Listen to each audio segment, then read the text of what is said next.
ನಮಸ್ಕಾರ ಸ್ನೇಹಿತರೆ, ಭಕ್ತಿ ವೈಭವ ಯೂಟ್ಯೂಬ್ ಚಾನಲ್ಗೆ ತಮಗೆಲ್ಲರಿಗೂ ಸುಸ್ವಾಗತ. ಸ್ನೇಹಿತರೆ, ಯುಗಾದಿ ಅನ್ನೋದು ನಮಗೆ ಎಲ್ರಿಗೂ ಹೊಸ ವರ್ಷ. ಅಂದರೆ ಹಿಂದೂ ಸಾಂಪ್ರದಾಯಿಕದಲ್ಲಿ ನಮಗೆ ಹೊಸ ವರ್ಷದ ಆರಂಭ ಅಂತಲೇ ಹೇಳ್ಬೋದು. ಹಸಿರು ತಳಿರು ತೋರಣಗಳು ಹಾಗೆ ಹೊಸ ಹಣ್ಣು ಹಂಪಲುಗಳು ಎಲ್ಲನೂ ಈ ಹೊಸ ವರ್ಷದಿಂದ ಶುರುವಾಗುತ್ತೆ ಅಂತಲೇ ಹೇಳ್ಬೋದು. ಈ ಒಂದು ದಿನ ನೀವು ಲಕ್ಷ್ಮಿಯನ್ನು ಹೀಗೆ ಪೂಜೆ ಮಾಡಿದ್ದೇ ಆಗಿದ್ದಲ್ಲಿ ವರ್ಷವಿಡೀ ನಿಮಗೆ ಧನಲಾಭವಾಗುತ್ತೆ. ಹಾಗೆ ಲಕ್ಷ್ಮೀ ದೇವಿಯನ್ನು ಪೂಜಿಸೋದ್ರ ವಿಶೇಷತೆ ಏನು ಅಂತ ನೋಡೋಣ. ವಿಡಿಯೋ ಮೂಲಕ ತಿಳ್ಕೊಳ್ಳೋದಕ್ಕಿಂತ ಮುಂಚೆ ದಯವಿಟ್ಟು ಚಾನಲನ್ನು ಸಬ್ಸ್ಕ್ರೈಬ್ ಮಾಡ್ಕೊಳ್ಳಿ. ವಿಡಿಯೋ ಇಷ್ಟ ಆಯಿತು ಅಂದರೆ ವಿಡಿಯೋಗೆ ಲೈಕ್ ಮಾಡಿ, ಶೇರ್ ಮಾಡಿ, ಕಮೆಂಟ್ ಮಾಡಿ. ಕಮೆಂಟ್ ಬಾಕ್ಸ್ನಲ್ಲಿ ಓಂ ಶ್ರೀ ಮಹಾಲಕ್ಷ್ಮಿಯೇ ನಮಃ ಅಥವಾ ನಿಮಗೆ ಇಷ್ಟವಾದ ದೇವರ ಹೆಸರನ್ನು ಕಮೆಂಟ್ ಮಾಡಿ. ಸ್ನೇಹಿತರೆ, ವಿಡಿಯೋ ಶುರು ಮಾಡೋದಕ್ಕಿಂತ ಮುಂಚೆ ನೀವು ತಿಳ್ಕೊಬೇಕಾಗಿರೋದು, ಯುಗಾದಿಯು ನಮಗೆ ಒಂದು ಹೊಸ ಆನಂದ ಹಾಗೆ ಹೊಸ ವರ್ಷ ಅಂತಲೇ ಅನ್ಕೋಬೋದು. ಹೌದು ಸ್ನೇಹಿತರೆ, ಯುಗಾದಿಯು ಹೊಸ ವರ್ಷದ ಆರಂಭವಾಗಿದ್ದು ಈ ದಿನ ಲಕ್ಷ್ಮೀ ದೇವಿಯನ್ನು ಪೂಜಿಸುವುದು ಆರ್ಥಿಕ ಸಮೃದ್ಧಿ ಮತ್ತು ಅದೃಷ್ಟವನ್ನು ತರುತ್ತದೆ ಎಂದು ನಂಬಲಾಗಿದೆ.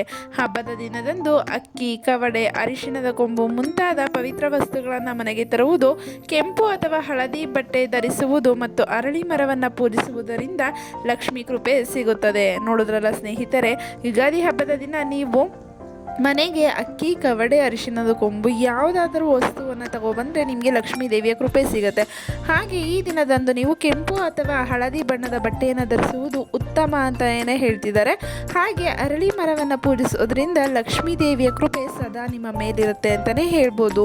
ಹಾಗೆ ಯುಗಾದಿಯ ದಿನ ಲಕ್ಷ್ಮಿಯ ಆರಾಧನೆಯ ವಿಶೇಷತೆ ಏನು ಅಂತ ನೋಡೋದಾದರೆ, ಲಕ್ಷ್ಮೀ ಪೂಜೆಗೆ ಈ ಒಂದು ದಿನ ತುಂಬಾ ಪ್ರಾಮುಖ್ಯತೆ ಇರುತ್ತೆ ಅಂತಲೇ ಹೇಳ್ಬೋದು. ಯುಗಾದಿ ಎಂದು ಲಕ್ಷ್ಮೀ ದೇವಿಯನ್ನು ಆರಾಧಿಸುವುದರಿಂದ ವರ್ಷವಿಡೀ ಹಣಕಾಸಿನ ತೊಂದರೆಗಳು ಬಾರದಂತೆ ರಕ್ಷಣೆ ಸಿಗುತ್ತದೆ ಮತ್ತು ಸುಖ ಸಮೃದ್ಧಿ ಹೆಚ್ಚಾಗುತ್ತದೆ ಎಂದು ನಂಬಲಾಗಿದೆ. ಹೌದು ಸ್ನೇಹಿತರೆ, ಯುಗಾದಿಯ ಹಬ್ಬದ ದಿನ ಲಕ್ಷ್ಮೀ ದೇವಿಯನ್ನು ಭಕ್ತಿ ಭಾವದಿಂದ ಪೂಜೆ ಮಾಡಿದ್ದೇ ಆಗಿದ್ದಲ್ಲಿ ವರ್ಷವಿಡೀ ನಿಮಗೆ ಧನಧಾನ್ಯದ ಕೊರತೆ ಆಗೋದಿಲ್ಲ ಅಂತಲೇ ಹೇಳ್ಬೋದು.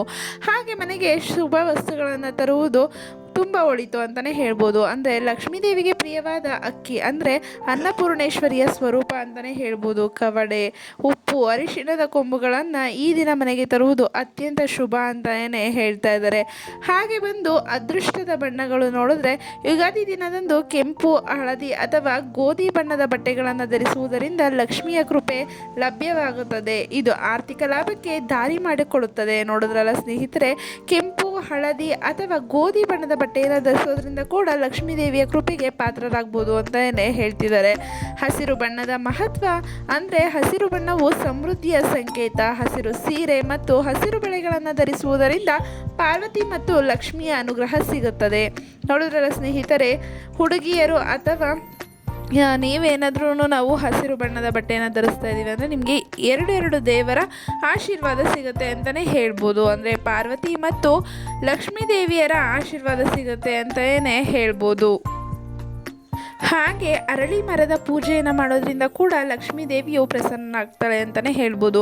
ಅರಳಿ ಮರದಲ್ಲಿ ಲಕ್ಷ್ಮೀನಾರಾಯಣರು ನೆಲೆಸಿರುತ್ತಾರೆ ಎಂದು ನಂಬಿ ಯುಗಾದಿಯಂದು ಅರಳಿ ಮರಕ್ಕೆ ಪೂಜೆಯನ್ನು ಕೂಡ ಮಾಡ್ತಾರೆ. ನೋಡೋದ್ರಲ್ಲ ಸ್ನೇಹಿತರೆ, ಯುಗಾದಿ ದಿನದಂದು ಅರಳಿ ಮರವನ್ನು ಪೂಜೆ ಮಾಡೋದ್ರಿಂದ ಕೂಡ ನಿಮಗೆ ಒಳ್ಳೆಯದಾಗುತ್ತೆ ಅಂತಲೇ ಹೇಳ್ಬೋದು. ಈ ದಿನದಂದು ನಡೆಸುವ ಸಾಂಪ್ರದಾಯಿಕ ಪೂಜೆಗಳು ಮತ್ತು ಹೊಸ ಪ್ರಯತ್ನಗಳು ಮುಂದಿನ ಜೀವನದಲ್ಲಿ ಯಶಸ್ಸನ್ನು ತರ್ತವೆ ಅಂತಲೇ ಹೇಳ್ಬೋದು. ಹಾಗೆ ಒಂದು ಯುಗಾದಿಯ ಹಬ್ಬದ ದಿನ ಈ ಒಂದು 5 ವಸ್ತುಗಳನ್ನು, ಅಂದರೆ ನಾನು ಹೇಳಿದ್ನಲ್ವ, ಕವಡೆ, ಅರಿಶಿಣ, ಕುಂಕುಮ, ಅರಿಶಿಣದ ಕೊಂಬು, ಅಕ್ಕಿ, ಉಪ್ಪು, ಈ ರೀತಿ ಯಾವುದಾದ್ರೂ ಮನೆಗೆ ತಂದರೆ ತುಂಬಾ ಒಳ್ಳೆಯದು ಅಂತಲೇ ಹೇಳ್ತಾ ಇದ್ದಾರೆ. ಅದರ ಜೊತೆಗೆ ಯುಗಾದಿ ಹಬ್ಬದ ಯುಗಾದಿ ಹಬ್ಬ ಹಿಂದೂ ಧರ್ಮೀಯರಿಗೆ ಹೊಸ ವರ್ಷದ ಆಗಮನವಾಗಿದ್ದು, ಹಿಂದೂಗಳಿಗೆ ನಿಮಗೆ ಈ ಹಬ್ಬ ತುಂಬ ಹೊಸ ಜೀವನವನ್ನು ಸ್ವಾಗತಿಸುವ ಹಬ್ಬ ಅಂತಲೇ ಹೇಳ್ಬೋದು. ಪುರಾಣಗಳ ಪ್ರಕಾರ ಈ ದಿನ ಬ್ರಹ್ಮದೇವರು ವಿಶ್ವ ಸೃಷ್ಟಿಯನ್ನು ಪ್ರಾರಂಭಿಸಿದನು. ಹಾಗೆಯೇ ರಾಮನಿಗೆ ಪಟ್ಟಾಭಿಷೇಕ ಮಾಡಲಾಯಿತು ಎಂಬ ದಂತಕಥೆಗಳು ಕೂಡ ಇದೆ ಅಂತಲೇ ಹೇಳ್ಬೋದು. ಈ ಒಂದು ಯುಗಾದಿ ಮಾರ್ಚ್ 19ರಂದು ಬಂದಿದ್ದು, ನೀವು ಕೂಡ ಮನೆಗೆ ಈ ಒಂದು ವಸ್ತುಗಳನ್ನು ಖರೀದಿ ಮಾಡಿದ್ದೇ ಆಗಿದ್ದಲ್ಲಿ ಜೀವನದಲ್ಲಿ ಏಳಿಗೆಯನ್ನು ಕಾಣ್ಬೋದು ಅಂತಲೇ ಹೇಳ್ಬೋದು. ಅಂದರೆ ಮೊದಲನೇದಾಗಿ ಅಕ್ಕಿಯನ್ನು ತಾಯಿ ಪೂರ್ಣೇಶ್ವರಿಯ ಸ್ವರೂಪವೆಂದು ಪರಿಗಣಿಸಲಾಗುತ್ತದೆ. ಯುಗಾದಿ ಹಬ್ಬದ ದಿನದಂದು ಅಕ್ಕಿಯನ್ನು ತಂದು ಒಂದು ಹಿತ್ತಾಳೆ ಅಥವಾ ತಾಮ್ರದ ತಟ್ಟೆಯಲ್ಲಿ ಒಂದು ಹಿಡಿಯಾಗುವಷ್ಟು ಹೊಸ ಅಕ್ಕಿಯನ್ನು ಹಾಕಿ ಅದರ ಮೇಲೆ ಅರಿಶಿಣ ಕುಂಕುಮ ಹೂವನ್ನು ಹಾಕಿ ಪೂಜಿಸಿ ಮಹಾಲಕ್ಷ್ಮಿಯ ಬಳಿ ಜೀವ ಜೀವನದಲ್ಲಿ ಎಂದಿಗೂ ಧನಧಾನ್ಯಕ್ಕೆ ಕೊರತೆಯಾಗದಂತೆ ನೋಡಿಕೊಳ್ಳಲು ಪ್ರಾರ್ಥಿಸಬೇಕು. ನಂತರ ಅದರಲ್ಲಿ ಸ್ವಲ್ಪ ಅಕ್ಕಿಯ ಕಾಳುಗಳನ್ನು ನೀವು ಹಣ ಇಡುವ ಸ್ಥಳದಲ್ಲಿ ಪರ್ಸ್ನಲ್ಲಿ ಪಾಕೆಟ್ಗಳಲ್ಲಿ ಇಡ್ಬೋದು ಅಂತಲೇ ಹೇಳ್ತಿದ್ದಾರೆ. ನಂತರ ಕವಡೆಯನ್ನು ನೀವು ಖರೀದಿ ಮಾಡ್ಬೋದು. ಲಕ್ಷ್ಮೀ ದೇವಿ ಕವಡೆಯನ್ನು ಖರೀದಿ ಮಾಡಿದ್ರೆ ಲಕ್ಷ್ಮೀ ದೇವಿಯನ್ನು ಆಕರ್ಷಣೆ ಮಾಡ್ದಂಗೆ ಅಂತಲೇ ಹೇಳ್ತಿದ್ದಾರೆ. ನೀವು ಹಳದಿ ಬಣ್ಣದ ಕವಡೆಯನ್ನು ತಂದು ಅದನ್ನು ಅರಿಶಿನ ನೀರಿನಿಂದ ತೊಳೆದು ಅರಿಶಿನ ಕುಂಕುಮ ಹಚ್ಚಿ ಕೆಂಪು ಬಣ್ಣದ ಬಟ್ಟೆಯ ಮೇಲಿಟ್ಟು ಅಕ್ಷತೆ ಹಾಗೂ ಹೂಗಳಿಂದ ಪೂಜೆಯನ್ನು ಮಾಡಿ ಬಳಿಕ ಅದನ್ನು ನೀವು ಹಣವನ್ನು ಇಡುವ ಸ್ಥಳದಲ್ಲಿ ಇಟ್ಟುಕೊಳ್ಳಿ.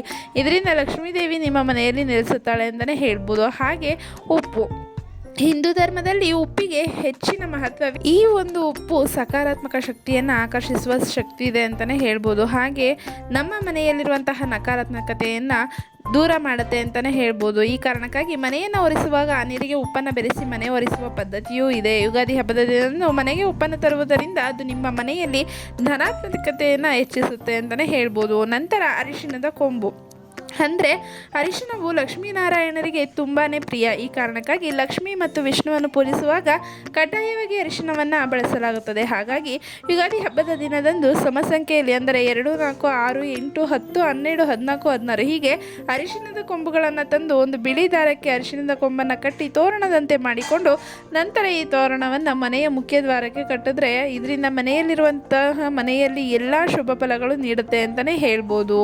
ಇದನ್ನು ಬಂದು ನೀವು ವಿಶೇಷವಾಗಿ ಬ್ರಾಹ್ಮಿ ಮುಹೂರ್ತದಲ್ಲಿ ಅಥವಾ ಬೆಳಗ್ಗೆ 9 ಗಂಟೆಯ ಒಳಗೆ ಕಟ್ಟಬೇಕಾಗತ್ತೆ. ಹಾಗೆ ಅರಳಿ ಮರದ ಪೂಜೆಯನ್ನು ಮಾಡಬೇಕು. ಯುಗಾದಿ ಹಬ್ಬದ ದಿನದಂದು ಅರಳಿ ಮರಕ್ಕೆ ಪೂಜೆಯನ್ನು ಮಾಡಿದ್ರೆ ನೀವು ಲಕ್ಷ್ಮೀನಾರಾಯಣರ ಆಶೀರ್ವಾದಗಳನ್ನು ಪಡ್ಕೊತೀರಾ ಅಂತಲೇ ಹೇಳ್ಬೋದು. ಯುಗಾದಿ ದಿನದಂದು ಸಂಜೆ ನೀರಿಗೆ ಹಾಲು ಬೆಲ್ಲವನ್ನು ಬೆರೆಸಿ ಅರಳಿ ಮರಕ್ಕೆ ಅರ್ಪಿಸಬೇಕು. ಹೂವು, ಅರಿಶಿನ, ಕುಂಕುಮವನ್ನು ಅರಳಿ ಮರದ ಬುಡಕ್ಕೆ ಹಾಕಿ ಪ್ರಾರ್ಥನೆ ಮಾಡಬೇಕು. ನಂತರ 12 ಬಾರಿ ಪ್ರದಕ್ಷಿಣೆಯನ್ನು ಮಾಡಿ ಅರಳಿ ಮರದ ಕೆಳಗೆ ತುಪ್ಪದ ದೀಪವನ್ನು ಬೆಳಗಿಸಿ ಇದು ಗ್ರಹ ದೋಷಗಳನ್ನು ದೂರ ಮಾಡುವುದರ ಜೊತೆಗೆ ಹಣಕಾಸಿನ ಸಮಸ್ಯೆಗಳನ್ನು ಕೂಡ ದೂರ ಮಾಡುತ್ತೆ. ನೋಡಿದ್ರಲ್ಲ ಸ್ನೇಹಿತರೆ, ಈ ಒಂದು 5 ಕೆಲಸಗಳನ್ನು ನೀವು ಮಾಡಿದ್ದೇ ಆಗಿದ್ದಲ್ಲಿ ನೀವು ವರ್ಷವಿಡೀ ನೀವು ಲಕ್ಷ್ಮೀ ದೇವಿಯ ಕೃಪೆಗೆ ಪಾತ್ರರಾಗ್ತೀರಾ. ಹಾಗೆ ವರ್ಷವಿಡೀ ನಿಮ್ಮ ಖಜಾನೆಯಲ್ಲಿ ದುಡ್ಡಿರುತ್ತೆ ಅಂತಲೇ ಹೇಳ್ಬೋದು. ಸ್ನೇಹಿತರೆ, ಈ ಒಂದು ಮಾಹಿತಿ ನಿಮಗೆ ಇಷ್ಟ ಆಗಿದೆ ಅಂತ ಅಂದ್ಕೊತೀನಿ. ಇಷ್ಟ ಆಗಿದ್ದರೆ ವಿಡಿಯೋಗೆ ಲೈಕ್ ಮಾಡಿ, ಶೇರ್ ಮಾಡಿ, ಕಮೆಂಟ್ ಮಾಡಿ. ಕಮೆಂಟ್ ಬಾಕ್ಸ್ನಲ್ಲಿ ನಿಮಗೆ ಇಷ್ಟವಾದ ದೇವರ ಹೆಸರನ್ನು ಕಮೆಂಟ್ ಮಾಡಿ. ಹಾಗೆ ದಯವಿಟ್ಟು ಚಾನಲನ್ನು ಸಬ್ಸ್ಕ್ರೈಬ್ ಮಾಡ್ಕೊಳ್ಳಿ. ವಿಡಿಯೋ ವೀಕ್ಷಿಸಿದ್ದಕ್ಕಾಗಿ ಧನ್ಯವಾದಗಳು.